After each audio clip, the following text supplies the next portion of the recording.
আজকে বাংলাদেশ দেখেছি, নেপাল দেখেছি, সেটা একটা দেশ জুড়ে হয়েছে, কিন্তু একটা প্রদেশ জুড়েও হতে পারে, এই ভয় কিন্তু আছে। কারণ কি, যে পরিস্থিতি তৈরি হচ্ছে আজকে পশ্চিম বাংলার প্রত্যেক বর্গ,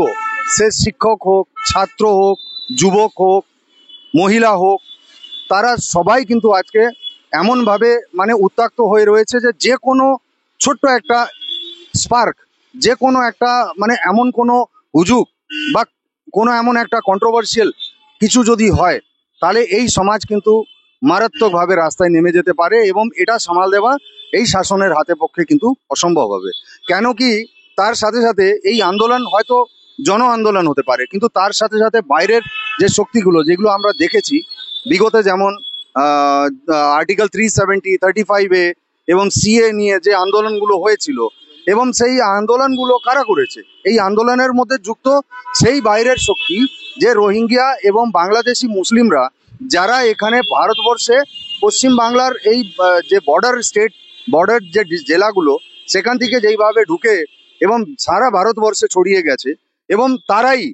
তারাই সমস্ত জায়গা এইরকম একটা অশান্তি, একটা বিচ্ছিন্ন ভাবটা তৈরি করছে, এবং সেটা একটা ভয়ের বিষয়, নিশ্চয়ই ভয়ঙ্কর বিষয় নিশ্চয়ই। কেন কি, আজকে যে সরকার তাদের জন্য কি চিন্তা করেছে, বর্ডার থেকে লোক ঢুকছে,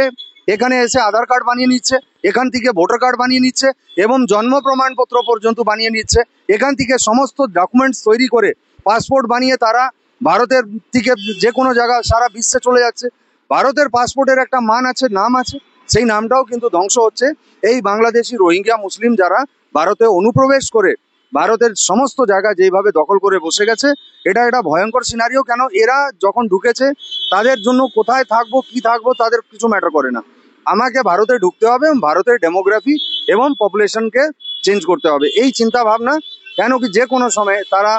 রেল দখল করতে পারে, তারা রাস্তা দখল করতে পারে, তারা মেট্রো দখল করতে পারে, তারা সরকারি আমলাকে মানে ডিস্টার্ব করতে পারে। তো এটা একটা ভয়ানক পরিস্থিতি। আর এই পশ্চিমবাংলা রাজ্য একটা বর্ডারিং স্টেট, আর বর্ডারিং স্টেট হওয়াতেও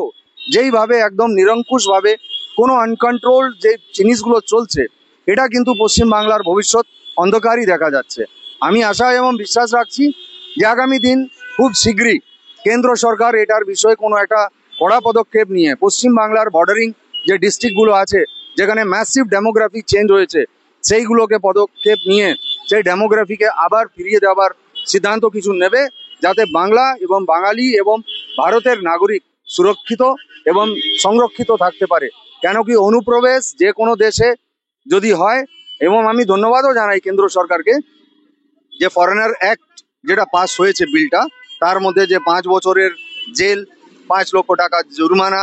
এই সমস্ত কিছু, এবং ডিটেনশন সেন্টার বানিয়ে তাদেরকে সেখানে রাখা, যে দেশের নাগরিক সে দেশে তাকে তুলে পাঠিয়ে দেওয়া, এই সিদ্ধান্ত কিন্তু কেন্দ্র সরকার নিয়েছে। কিন্তু পার্শ্ববর্তী যে ডিস্ট্রিক্টের যে রাজ্যগুলো আমরা আছি, আমরা এই একমাত্র এখন পশ্চিমবাংলা, যে পশ্চিমবাংলা একদম টিকিং টাইম বমের উপরে বসে আছে, এবং এই টিকিং টাইম বম যে কোনো মাধ্যমে ফেটে যেতে পারে। তার আগে এটাকে ডিফিউজ করা দরকার আছে, কিন্তু সেই ডিফিউজ মাননীয় যে আমাদের মুখ্যমন্ত্রী আছে, সে কি করতে পারবেন, এটা একটা বড় প্রশ্ন। কেন, আমরা সাধারণ নাগরিক হিসাবেও এই প্রশ্নটা ওনার কাছে রাখি যে অ্যাডমিনিস্ট্রেশন যদি শক্ত না হয়, তাহলে এই বিশৃঙ্খলতা আমরা আজকে বাংলাদেশ দেখেছি, নেপাল দেখেছি, সেটা একটা দেশ জুড়ে হয়েছে, কিন্তু একটা প্রদেশ জুড়েও হতে পারে, এই ভয় কিন্তু আছে।